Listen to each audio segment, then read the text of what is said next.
अद्यापही सुरळीत होत नसल्यानं कांदा उत्पादक शेतकरी अस्मानी आणि सुलतानी अशा दुहेरी संकटात सापडलेत. कांदा काढण्याच्या वेळेस सततचा अवकाळी पाऊस, वातावरणातील आर्द्रता यामुळे चाळीत साठवलेला कांदा सडत चालला असून उत्पादन खर्च निघेनासा झालाय.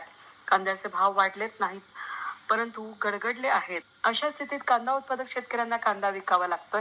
कांदा चाळीत ठेवला तर सडतोय, विकला तर रडवतोय, अशी कांदा उत्पादकांची केविलवाणी अवस्था झाली आहे.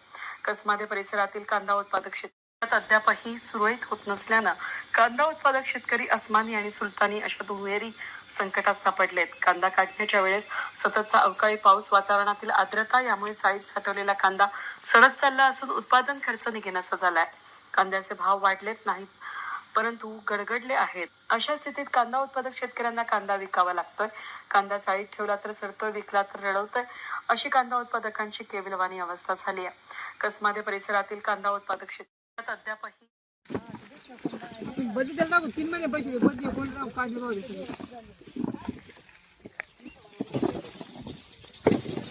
बदले काय भाव खबर बदले काय 5,000 रुपये आपण बदले काय टाकू मार्केट